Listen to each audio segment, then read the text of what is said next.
The woman in this photo was the first wise woman I ever met, and the one that most often represents the voice in my head, even now, 35 years after her death. Taken in July 1952, 1 month after my birth and 2 after my cousin held here alongside me. The photo was unknown to me until a few months ago when my youngest cats liberated it from a box of old photos they discovered during a forbidden hunt. She looks down at me, smiling, perhaps even laughing, at the fact that I was so much bigger and so more vocal than my tiny cousin. I like to believe that she knew even then that I would be the one who eagerly absorbed every lesson she had to teach me.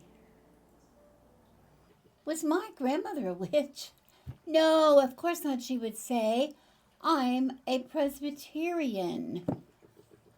But historically, the term wise woman is thought to be the original form of witch, who were the village healers, the herbalists, maybe the midwives. But that term eventually became associated with evil, especially during the time of persecution. But the original wise women were respected community members who used herbs, prayer, and traditional medicine, often accompanied by a shot or two of brandy, to heal for healing purposes. But the term wise woman really describes well my grandmother, as well as some other respected older women of the community, such as Aunt Jessie Sweeney and Grandmother Smith. Graham spent most of her life living in a small community where she shared her knowledge for creating poultices, plasters, syrups, for treating wounds or treating mild infections or sore muscles, maybe some coughs, maybe some congestion. Anything more serious than that, they did call the local doctor. She held us hostage with plates and plates of freshly baked cookies, where she told us endless stories, trying to teach us some of the life lessons that she had learned. I did learn how to knit some mittens. I have her needles to this day. Of course, I don't need mittens in Southern California, but it's lovely to have the knowledge and the memory. Also, how to make quilts. Again, I don't need many quilts here in Southern California, but also how to make the sweetest peach jam.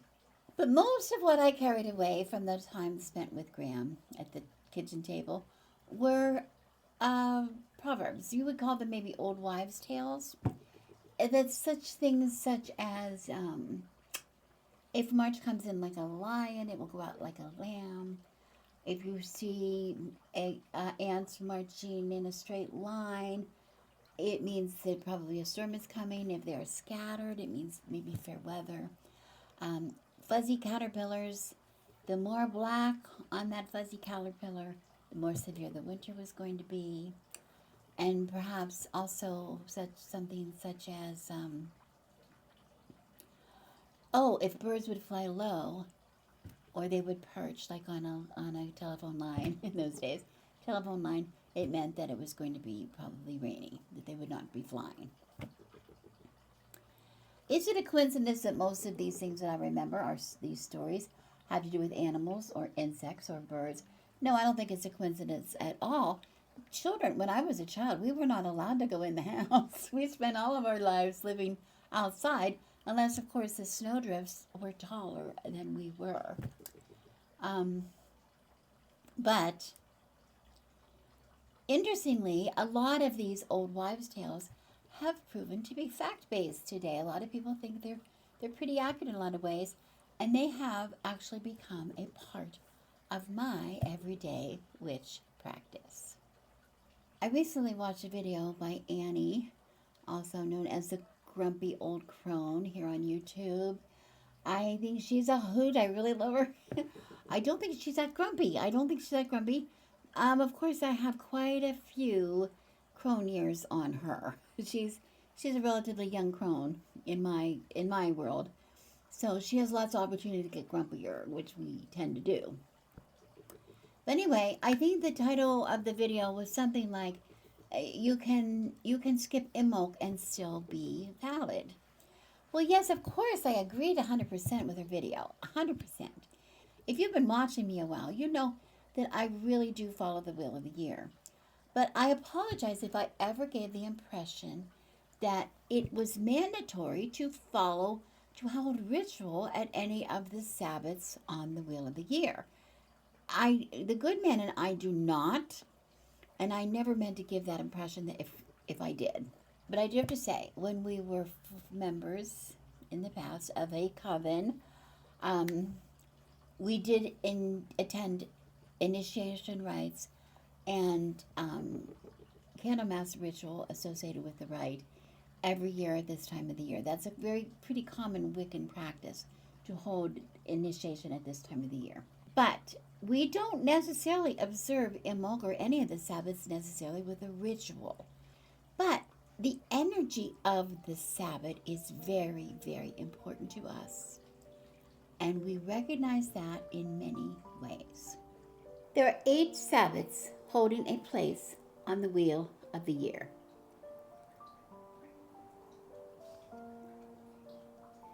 But they are simply recognizable points. The energies of each last until the energies of the next one begins. Samhain gradually becomes Yule, gradually becomes Imbolc, gradually becomes Ostara, and so on. It's not about hopping around the wheel, but rather about the slow transition from one to another. To me, a Sabbath is a season and will happen each and every year.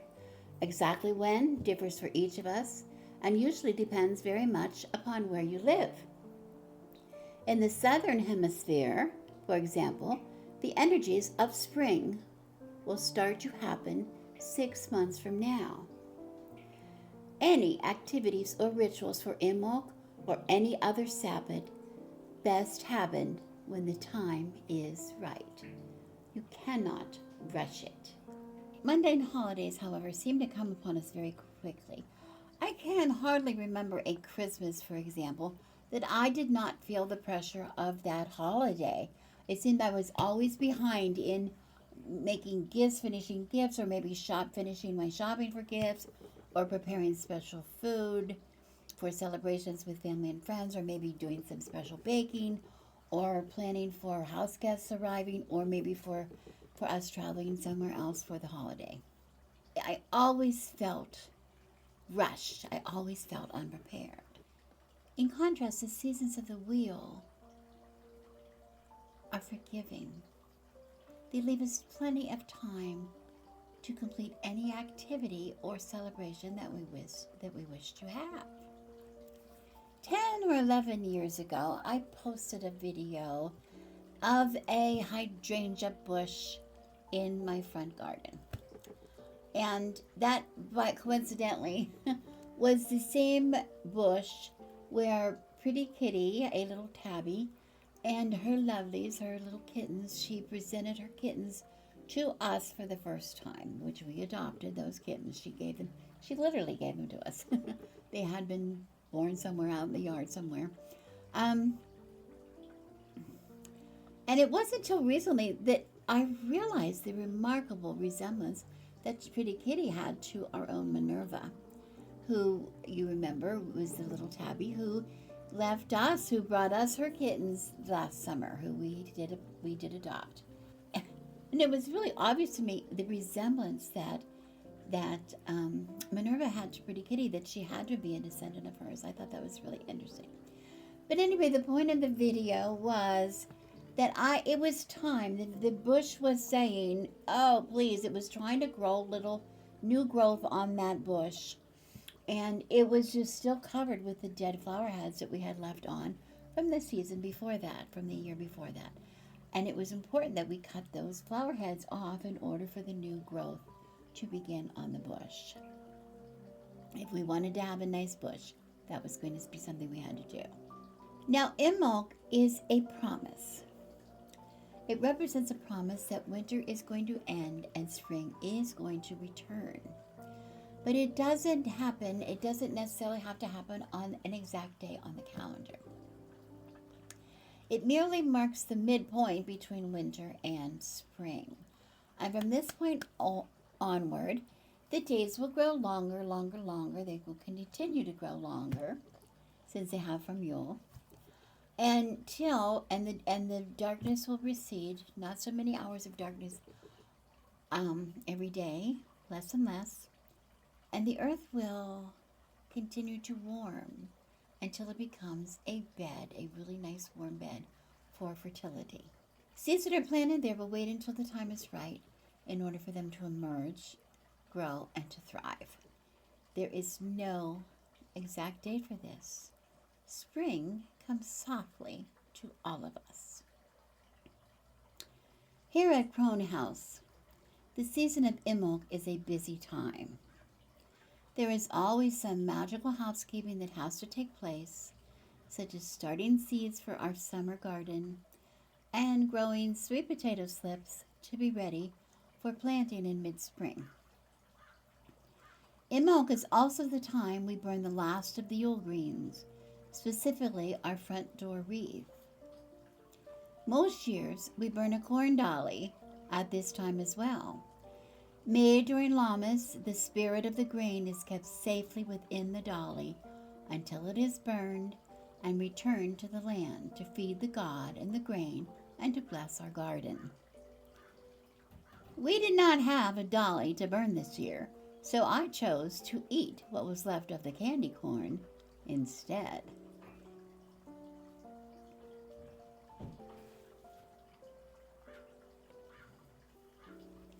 If new hens are to be added to our flock, which should happen every 2 years, baby chicks are obtained at this time. We neglected to do this for several years, so 6-week-old pullets joined our family near the end of the Yule season in January. With the young hens now in residence of the school, a new purse of protection was needed, especially for them. While some Imbolc housekeeping is done from ritual each and every year, sometimes the earth herself tells us what it is time to do. For us, the increasing light each day is most noticeable as the hens begin to lay eggs again. Ours had not lain for many months, so we had been relying on our frozen eggs for our needs. Finding fresh eggs again tells us the end of winter is near. Soon after the Yule greens are burned, new greens spring forth, usually in their own choice of location, to signal the impending return of spring. Nasturtiums, wood sorrel, and stinging nettle fill empty garden beds. It will soon be time to enjoy eating them, preserve them for later use by freezing, or to dry them for making oils and tinctures. Whether you garden or not, I encourage you to plant your own seeds of intention. Take advantage of this magical time of the year. As a midpoint between winter and spring, Imbolc acts as a bridge where the earth begins to awaken. Setting intentions now allows you to align your spiritual growth with the natural budding energy of the earth. This season offers us a chance to cleanse away the old energy and start fresh, making a perfect time to set focus intentions for your life. Setting intentions does not require a complicated spell. Do what feels right for you. Just make your intentions clear. One of my favorite spells for this time of the year does involve planting seeds, but they don't have to be seeds for a garden. Just use a flower pot or plant your intention outside in the soil next to an existing flower or bush. Write your intention on a small piece of paper, roll it up, and buried it along with your seeds. An alternative spell includes writing your intention on paper and placing it under a special candle that holds your intention as well. The flame from the lit candle represents the spark of desire inside you that you want to see grow in order for your intention to manifest. I have shown special healing spells to address a specific health-related issue or just to increase overall health. I have shared several love spells. I like to use skull candles that I can write on, oil, dressed with herbs, and whisper my intentions into their ear. But any candle will do, of course. This is also a great time to begin a prosperity altar, which can merely be a corner of a cabinet or a small shelf. Anywhere it can be fed as needed. I always include real money as my seed to grow into more money. For me, an empty purse attracts nothing. However you wish to plant your intentions is valid. Just keep in mind that seeds left within their packet are merely wishes. To grow and to manifest, they must be planted. Imbolc is a promise. Deep in the dead of winter lies the promise of life that will return. Trust the seeds around us to provide what we will need. Trust the seeds of your own intentions, no matter how dire the outlook may seem at the time. Discard what is old, what no longer serves. Plant your seeds and allow them to reveal the new life within you. Spring doesn't come in a day, but rather evolves over a period of time, beginning around the point of Imbolc on the wheel, or midwinter. Likewise, it cannot be celebrated in a day, but should rather be enjoyed as it is discovered a little more each day throughout this special season of change until light overcomes the darkness. Thank you so much for watching. I'm Rebecca the Good Wife, and I wish you blessings.